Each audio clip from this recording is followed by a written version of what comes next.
ಆಕಾಶವಾಣಿ ಭದ್ರಾವತಿ.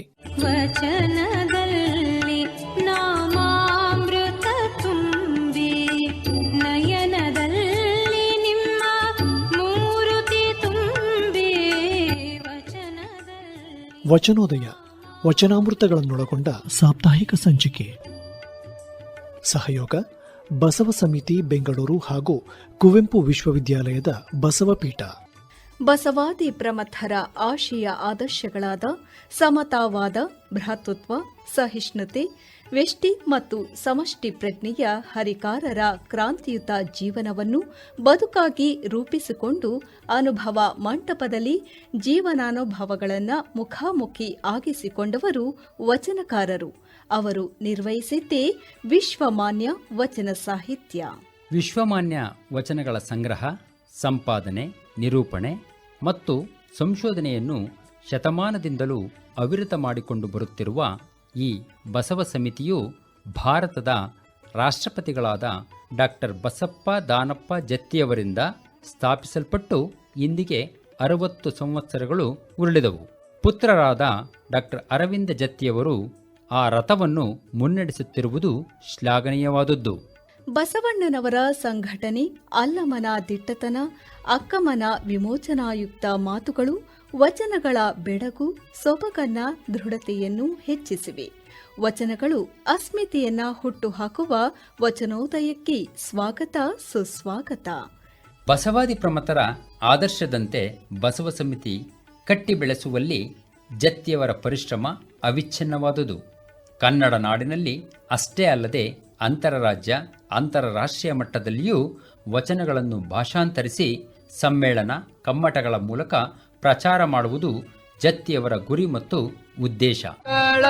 ಬೇಡ ಕೊಲಬೇಡ, ಹುಸಿಯ ನುಡಿಯಲು ಬೇಡ, ಅನ್ಯರಿಗೆ ಅಸಹ್ಯ ಪಡಬೇಡ, ತನ್ನ ಬಣ್ಣಿಸಬೇಡ, ಇದಿರ ಹಳಿಯಲು ಬೇಡ, ಇದೆ ಅಂತರಂಗ ಶುದ್ಧಿ, ಇದೆ ಬಹಿರಂಗ ಶುದ್ಧಿ, ಇದೆ ನಮ್ಮ ಕೂಡಲ ಸಂಗಮ ದೇವರನೊಲಿಸುವ ಪರಿ. ವಚನೋದಯ 44ನೆಯ ಕಾರ್ಯಕ್ರಮದಲ್ಲಿ ಬಸವ ತತ್ವ ಸಮಸಮಾಜದ ಸರ್ವೋದಯ ಈ ಕುರಿತು ಮಾತನಾಡುತ್ತಾರೆ ಮಹೇಂದ್ರ ಟಿ.ಎಂ.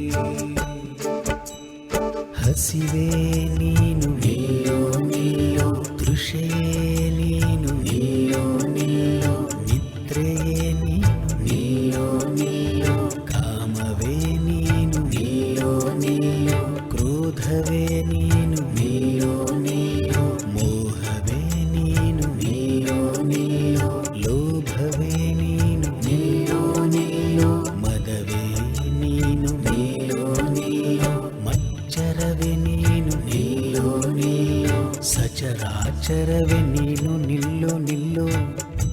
ನಾನು ಚೆನ್ನ ಮಲ್ಲಿಕಾರ್ಜುನ ದೇವರ ಅವಸರದ ಓಲಯ ಒಯ್ಯುತ್ತಲಿದ್ದೇನೆ. ಶರಣಾರ್ಥಿ ಶರಣಾರ್ಥಿ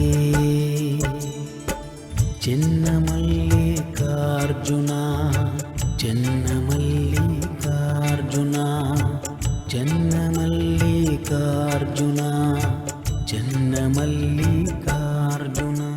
ಕನ್ನಡ ನಾಡಿನಲ್ಲಿ ಪ್ರಥಮವಾಗಿ ಜರುಗಿದ ಸಮಾಜೋ-ಧಾರ್ಮಿಕ ಚಳವಳಿ ಎಂದರೆ ಅದು 12ನೇ ಶತಮಾನದ ವಚನ ಚಳವಳಿ.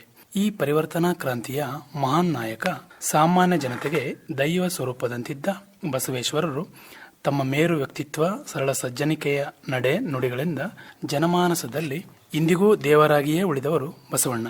ಇವನಷ್ಟು ಸಾಹಿತ್ಯ ಕನ್ನಡದಲ್ಲಿ ಯಾರನ್ನೂ ಕುರಿತು ಹುಟ್ಟಿಲ್ಲ. ಇವನಷ್ಟು ಪ್ರಭಾವವನ್ನು ಕರ್ನಾಟಕದ ಮೇಲೆ ಯಾವ ಧಾರ್ಮಿಕ ಮಹಾಪುರುಷನೂ ಬೀರಿಲ್ಲ ಎನ್ನುವ ಕಲಬುರ್ಗಿಯವರ ಮಾತು ಅಕ್ಷರಶಃ ನಿಜವಾಗಿದೆ. ಅವರ ತತ್ವಾದರ್ಶಗಳು ಎಲ್ಲ ಕಾಲಕ್ಕೂ ಅನ್ವಯಗೊಳ್ಳಬಲ್ಲಂಥವುಗಳು. ಧರ್ಮ, ಜಾತಿ, ಕುಲ, ವರ್ಣ ಇತ್ಯಾದಿಗಳನ್ನು ವ್ಯವಸ್ಥಿತವಾಗಿ ರೂಪಿಸಿಕೊಂಡು ಮನುಷ್ಯನನ್ನೇ ಹಿಂಸಿಸುವ ಕ್ರಮವನ್ನು ಬಸವಣ್ಣ ಕಟುವಾಗಿ ಟೀಕಿಸಿ ತಿರಸ್ಕರಿಸಿ ಹೊಸ ಮಾರ್ಗ ತೋರಿದರು.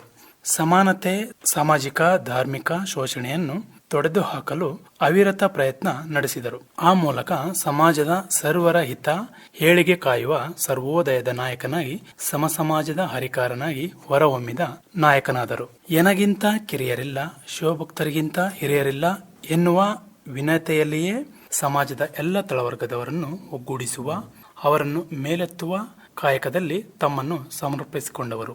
ಕುಲ ಕಸುಬುಗಳೇ ಹಿನ್ನೆಲೆಯಾಗಿ ಅವೇ ಜಾತಿಯಾಗಿ ಪರಿಗಣಿಸಲ್ಪಡುತ್ತಿರುವಾಗ ಮೇಲು ಕೀಳೆಂಬುದು ಅವೈಜ್ಞಾನಿಕವಾದುದೆಂದು ಜನಸಾಮಾನ್ಯರಿಗೆ ಅರಿವು ಮೂಡಿಸಲು ಶ್ರಮಿಸಿದರು. ಕೊಲ್ಲುವವನೇ ಮಾದಿಗ, ಹೊಲಸು ತಿಂಬುವವನೇ ವಲಯ ಎನ್ನುವ ಮೂಲಕ ಕೀಳು ಎನ್ನುವಂಥದ್ದು ಜನ್ಮತಃ ಬರುವಂಥದ್ದಲ್ಲ, ಅದು ಅವರವರ ಹೇಯ ಕೃತ್ಯಗಳಿಗೆ ಸಂಬಂಧಿಸಿದ್ದು ಎನ್ನುತ್ತಾ ಹುಟ್ಟಿನಿಂದ ಶ್ರೇಷ್ಠ ವ್ಯಕ್ತಿತ್ವ ಅಥವಾ ಶ್ರೇಷ್ಠ ಜನ್ಮ ಜಾತಿ ದೊರೆಯುವುದೆಂಬ ವರ್ಣತತ್ವವನ್ನು ಖಂಡಿಸಿದರು. ಉತ್ತಮ ಕುಲದಲ್ಲಿ ಹುಟ್ಟಿದ ಮಾತ್ರಕ್ಕೆ ಆತ ಶ್ರೇಷ್ಠನಾಗಲು ಹೇಗೆ ಸಾಧ್ಯ ಎನ್ನುವ ಪ್ರಶ್ನೆಯನ್ನು ಎತ್ತುತ್ತಾ ಸಮಾಜದಲ್ಲಿ ಚಮ್ಮಾರ, ಕಮ್ಮಾರ, ಅಗಸ, ಅಂಬಿಗ ಇತ್ಯಾದಿ ಕಸುಬುದಾರರಿಗೆ ಅವರವರದೇ ಪ್ರಮುಖವಾದ ಅವಶ್ಯವಾದ ಸ್ಥಾನವಿದೆ. ಇವರೆಲ್ಲರ ಕೆಲಸಗಳು ಸಮಾಜದಲ್ಲಿ ಅನಿವಾರ್ಯ, ಆದರೆ ಅವರಿಗೆ ವರ್ಣಾವ್ಯವಸ್ಥೆಯಲ್ಲಿ ತಳಮಟ್ಟದ ಸ್ಥಾನ. ಇಂತಹ ಕಾಯಕ ಜೀವಿಗಳಲ್ಲಿ ಆತ್ಮಸ್ಥೈರ್ಯ ತುಂಬಿ ಅವರ ಆರ್ಥಿಕ ಸ್ಥಾನವನ್ನು ಬಲಪಡಿಸಿದ್ದು ಬಸವೇಶ್ವರರ ನೇತೃತ್ವದ ವಚನಕ್ರಾಂತಿ. ಬಸವಣ್ಣನ ಈ ಅರ್ಥತತ್ವಕ್ಕೆ ಎರಡು ಮಗ್ಗಲುಗಳುಂಟು. ಒಂದು ಕಾಯಕ, ಇನ್ನೊಂದು ದಾಸೋಹ.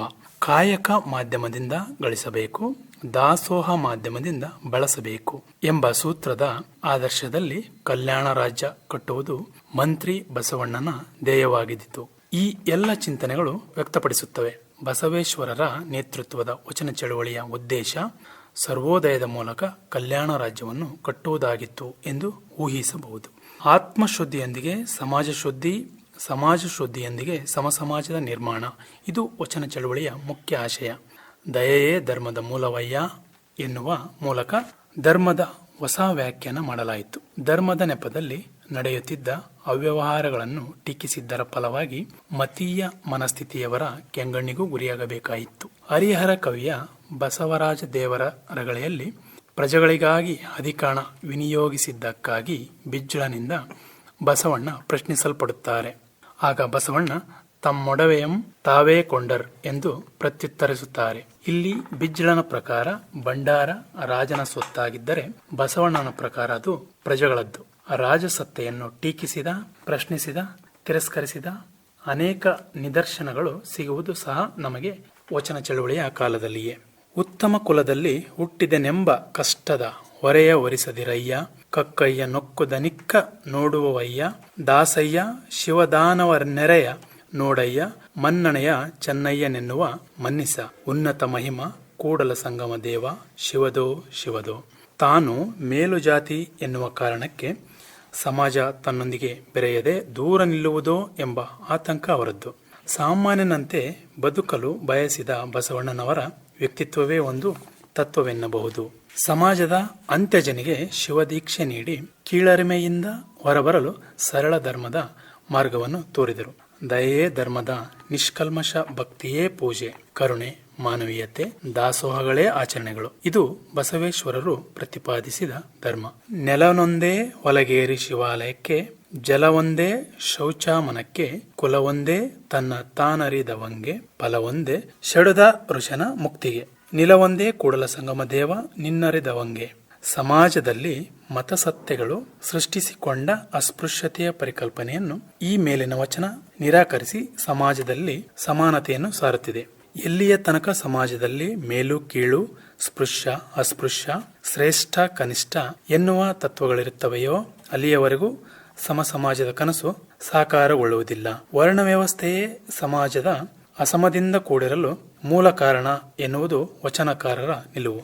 ಸಮಾಜದಲ್ಲಿ ಕಡೆಗಣಿಸಲ್ಪಟ್ಟವರನ್ನು, ಸಮಾಜದಿಂದ ಹೊರದೂಡಲ್ಪಟ್ಟವರನ್ನು ಆತ್ಮೀಯವಾಗಿ ಗೌರವಪೂರ್ವಕವಾಗಿ ಬರಮಾಡಿಕೊಂಡಿತ್ತು. ಇದರ ಫಲವೆಂಬಂತೆ ಸಾವಿರಾರು ವಚನಗುಚ್ಛ ಸೃಷ್ಟಿಯಾದವು. ತಮ್ಮ ಭಕ್ತಿ ಭಾವ, ನೋವು, ನಲಿವುಗಳನ್ನು ಕಾಯಕ ನಿರತ ಶ್ರಮಜೀವಿಗಳು ವಚನ ಕಟ್ಟುವ ಮೂಲಕ ಹೊರಹೊಮ್ಮಿಸಿದರು. ಬಸವಣ್ಣನವರ ಈ ಸರ್ವೋದಯ ತತ್ವ, ಸಮ ಸಮಾಜದ ಕನಸು ಆಳುವ ದೊರೆ ಬಿಜ್ಜಳನಿಗೆ ಸವರ್ಣೀಯರಿಗೆ ಸಹಿಸಲಾಗಲಿಲ್ಲ. ಒಮ್ಮೆ ಕಲ್ಯಾಣದಲ್ಲಿ ಬ್ರಾಹ್ಮಣ ಮಾಧುವಯ್ಯ ಮತ್ತು ಹರಿಜನ ಹರಳಯ್ಯನ ಮಕ್ಕಳ ನಡುವೆ ವಿವಾಹ ನಡೆಸಲಾಯಿತು. ಇದು ಮೇಲ್ವರ್ಗದವರ ಅಸಹನೆಗೆ ಕಾರಣವಾಯಿತು. ಸಮ ಸಮಾಜದ ಸರ್ವೋದಯದ ಕನಸನ್ನು ಕಂಡಿದ್ದ ಬಸವಣ್ಣನವರ ನೇತೃತ್ವದ ಶರಣ ಚಳವಳಿ ಹೀಗೆ ಜಾತಿ ಕಲಹದಲ್ಲಿ ಅಂತ್ಯವಾದದ್ದು ವಿಪರ್ಯಾಸವೇ ಸರಿ. ಮತಧರ್ಮಗಳ ಹೆಸರಿನಲ್ಲಿ ಸಾಮಾನ್ಯರಿಗೆ ದೇವರನ್ನು ಕಾಣಿಸುವ ನೆವದಲ್ಲಿ ಈ ನೆಲದಲ್ಲಿ ಅನೇಕ ಅನಿಷ್ಟ ಆಚರಣೆ, ಕಂದಾಚಾರ, ಮೂಢನಂಬಿಕೆಗಳನ್ನು ಸೃಷ್ಟಿಸಿಕೊಂಡು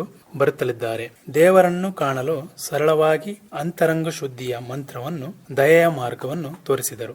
ಈ ತಾತ್ವಿಕ ಚಳುವಳಿಯ ಉದ್ದೇಶ ಜನರನ್ನು ವ್ಯವಸ್ಥಿತ ವಂಚನೆ, ಮೋಸಗಳಿಂದ ಬಿಡುಗಡೆಗೊಳಿಸುವ ಮಹಾಮಾರ್ಗವಾಗಿತ್ತು. ಹಾಗಾಗಿ ಇದೊಂದು ಅರಿವಿನ ಕ್ರಾಂತಿ, ವೈಚಾರಿಕ ಚಳುವಳಿ, ಸಮಾಜ ಶುದ್ಧೀಕರಣ ಚಳುವಳಿ, ಅಂತರಂಗ ಶುದ್ಧೀಕರಣದ ದಾರಿ. ನೀತಿ ಬೋಧನೆಯ ವಚನಗಳ ಮೂಲಕ ಅರಿವು ಮೂಡಿಸುವುದು, ವಿಡಂಬನೆಗಳ ಮೂಲಕ ವಾಸ್ತವವನ್ನು ತೆರೆದಿಟ್ಟು ಡಾಂಬಿಕತೆಯನ್ನು, ಧರ್ಮದೊಳಗಿನ ವೈರುಧ್ಯಗಳನ್ನು ಬಿಚ್ಚಿ ತೋರಿಸುವುದು ಬಸವಣ್ಣನವರ ವಚನಗಳ ಇದೊಂದು ಶೈಲಿ.